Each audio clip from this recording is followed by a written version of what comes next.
Hey everybody, Angela Carboni here.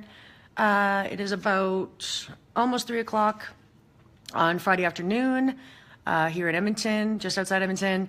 I hope you guys are having a great day. Some of you guys recently saw my last go live about sales and how it takes, hi Tyler, how it really doesn't take any more energy to sell a $20 product than it does to sell a $20,000 product. And I got a lot of great feedback from a lot of people, which I really appreciate. I got a lot of messages and stuff like that. Hey, Scott. So I just wanted to, my hair is all over the place here. I don't know what's going on. I apologize for that. I just wanted to expand on that a little bit because a lot of people are asking if you didn't see the $20, the last go live I did about selling a $20 product or a $20,000 product. What I basically said in that is that if the salesperson creates a need for the product, the customer will find a way to buy it, okay? So I got a lot of messages saying, how do I create the need, right? How do I make my product a need in somebody else's eyes, okay? So just like everything in this world is a skill, you know, like if you wanted to be a welder, you'd have to go to school and learn how to be a welder. That's a skill. If you wanted to be a mechanic, same kind of thing, right?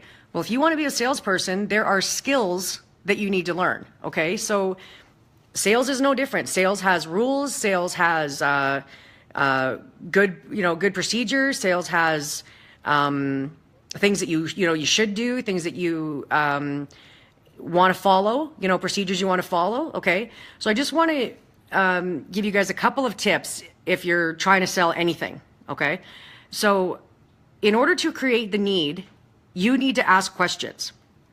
Now, whoever is asking the questions is in control of the conversation, okay? So if you're with a prospect and you're saying, I work from home online and I sell a marketing system and I sell products on the back end. So if I'm speaking to somebody who is looking to start working from home online, I say to them, well, what's going on in your life right now that has you looking to get involved online? And then I shut up, okay? So then they're going to start telling me, they're like, well, I'm like working every hour God sends, or I hate my job, or I never get to spend any time with my kids, or I never get to spend any time with my spouse, or I want to travel more, or I want to, hi Kevin, or I want to give, my kids a better life, or my, whatever is ailing them. Okay. That is their pain. That is the problem in their life that you need to solve with your product. Okay. So I listen, I take notes. When I'm on the phone with people and I make my sales calls, I take notes. I listen to exactly what they're saying, okay? And then I find out which pain my business will solve for them. And that's what I focus on, So if they're saying to me, I hate my boss and I'm only living paycheck to paycheck, hi Dan, then, there's a pain for me that I can now solve with an online home business, okay? So I can say to them, well, if you get involved with us, there is way more potential for financial gain than there ever would be in your job.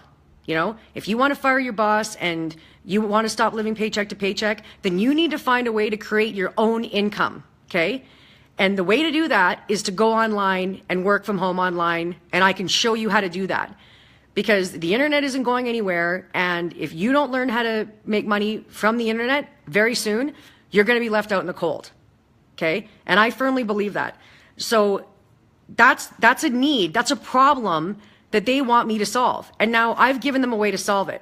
Join my home business and you will have the opportunity to make 6 figures a year, 5 figures a month, 6 figures a month, whatever it is you want to, hi Roseanne, whatever it is you want to earn, the potential is there. We have people, there's an awesome guy in our business who's been doing this business for 4 years and he's at $1 million a month. So I would kind of plug that story in. Okay. Stories sell, you guys, stories sell. So the more stories you can use them in your sales calls. Okay. So I will say to somebody, I'll say, you know what? We have a guy who's been working our business for 4 years and he makes $1 million a month. Could you ever make $1 million a month at the job you're working now in 4 years? Hi, Mira. And the answer to that is usually no. Okay. I would say 99.9% of the time, the answer to that is going to be no. If you're working a regular 9-to-5 job, you are never going to make $1 million a month after investing 4 years. Okay? That's not going to happen. So I've just solved the problem, created the need, and told them exactly what's possible. Okay? So that goes with asking, that just starts with one question. That started with one question, right? You know, and I'll use different wording depending on who I'm talking to, you know, like, well, what challenges are you facing in your life right now that has you looking to get involved online? Or what's going on with you that you want to get out of your job? You know, like however you want to word it, okay? But you ask the questions, okay? So when they start asking you questions, well, what is this business you do and what is this product you sell? That's allowed. They're allowed to ask you questions, okay? But you want the sales call to follow a certain pattern, all right?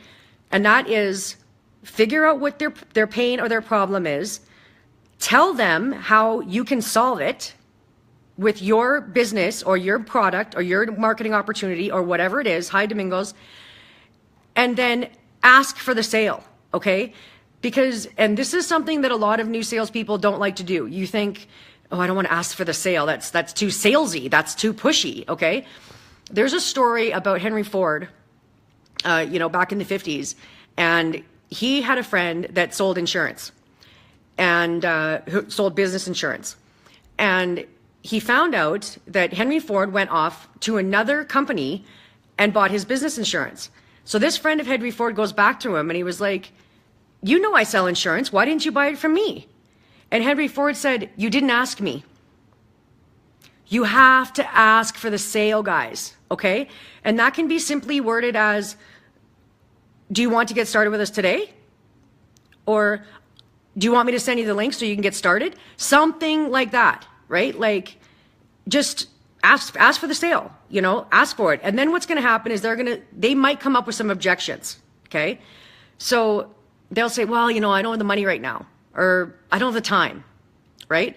These are common objections to starting online or buying products or something. If you guys are getting some value out of this, just let me know. Give me some likes and some hearts or whatever you want to do there, because I want you guys to be able to leave this go live and feel more confident in your own sales skills. Okay? Hi, Marco. So yeah, just let me know if this is helping you guys at all. And if you have any questions, then plug them in here and maybe I can answer some of them for you. Where I just lost my train of thought now. Where was I going with this? Okay, yeah. So asking for the sale is important. You need to be able to do that. Okay. So if they come up with an objection, like, well, I don't have the time right now. Okay. Well, how much time do you think you need to work this business? Because you can work this business in the pockets of your time, an hour here, an hour there. You don't have to have 8 hours a day to work your business. Do you have 1 hour a day? Likely they probably do. So you've just dealt with that objection. Okay. So that's, you know, objections are not, they're normal in a sales call. They're normal to happen, right? You just have to know how to deal with them. So then after you've dealt with that objection, you ask for the sale again. Okay? So when they say, well, I don't know, this sounds like it's going to take a lot of time. Well, you know what? Mark, so-and-so, whatever, I'm just throwing a name out here. It actually doesn't take a lot of time. And you can work this business from the pockets of your time, whether it's 1 hour a day, whether you do 8 hours on a Saturday, whatever you want to do. So does that solve that problem? And usually they'll say, yeah, okay, well, if I can kind of do it on my own schedule, that does solve that problem. So now you've just dealt with that objection. Okay. So then you say, okay, so are you ready to get started with us then?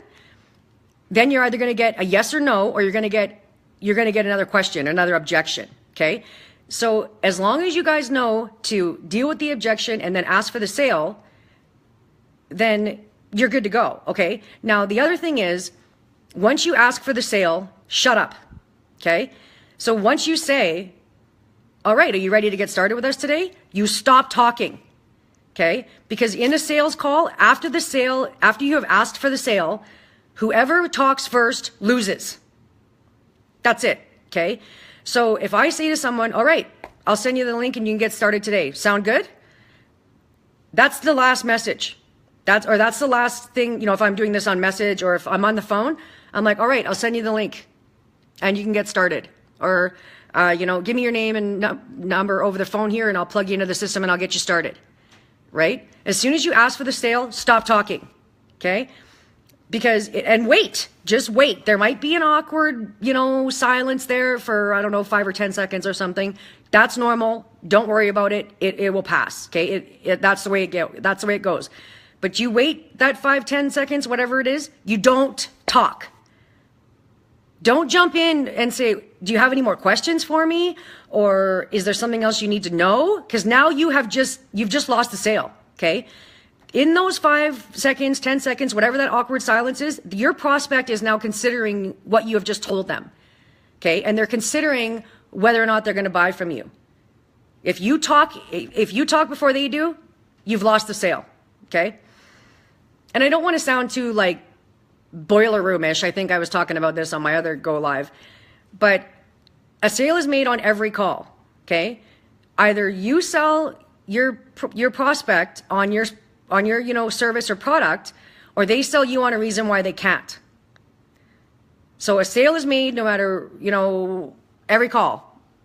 You sell them a product, or they sell you on a reason why they can't. Okay. And there is a way, and this is kind of a little bit, once you guys are a little bit more comfortable with your sales skills and being on the phone, Dan, I did not know that I'm learning. Great, Dan, I'm glad you're learning something. That's awesome. I appreciate your comment. There's a way that you can actually pre-qualify your people before maybe you even get them on the phone, or before you, kind of start digging in to finding out a little bit more about them. Okay. So when I first got out of high school, I was a personal fitness trainer at Spa Lady, a gym here in Alberta and in Edmonton. And, basically what my job is to ram a membership down every woman's throat who came into that gym. Okay. So it was a hard sell. It was push, push, push. All right. But it also gave me some really good sales experience, because I was not to let a woman leave that gym without buying a membership from me, right? Now, the reason I'm using this as an example, because we had it all set up, how we would take you through the gym, so that by the time we got to the sales desk, we had pre-qualified you, okay? Hi, Noelle. So if you were a woman and you came into the gym for an appointment with me, I would start by saying, okay, well, what are your goals? Like, what are your health and fitness goals? What would you like to achieve? And I'd like to lose 50 pounds. Oh, well, great. That's a wonderful goal. How about I show you around the gym here, and I can, show you some machines, show you some equipment, and show you how fun it is to be here, right? So we're walking around the gym, and I'm showing her, okay, over here's all our cardio equipment. We've got the latest stuff. We have all the, whatever, new CrossFit, new ellipticals, new treadmills, whatever the fuck I'm saying. And then I'll say to her, so, we recommend people come to the gym 3 hours or 3 times a week for 45 minutes. Do you have that kind of time? And then she'll say, yeah, I think I can come 3 times a week for 45 minutes to an hour. I could work that out. Okay, perfect. Walk her around, show her some more things. Okay, perfect. Well, sometimes, sometimes women don't, sorry, I just lost my train of thought there for a second. So my next pre-qualify would be, it's pretty awesome that you can come here and, achieve all your health goals for less than $1 a day. Could you afford less than $1 a day? Sure, I could, da-da-da-da-da. Okay. So I don't want to go on and on here, guys, but so those are, okay. Those are 2 main things that I have just pre-qualified her on. Okay. So when we get to the office and I start showing her the different membership, plans that we had at the gym, if she says, well, I don't think I have the time to come. Well, she just told me 5 minutes ago that she did have the time to come, right? And if I show her that our plan is $24.99 a month, and she's like, oh, I'm not sure if I can afford that. And I'm like, well, I just asked you if you could afford less than $1 a day, and you said you could. Okay, so these are ways to pre-qualify people. And like I said, this is probably a little bit down the road for some of you. If you're just starting out new in sales, this might not be something you're comfortable doing yet, but I'm just saying, the great thing about sales is that it is a skill, and there is ways to actually, do a sale, but it also has to do with the person a lot too, like I am who I am.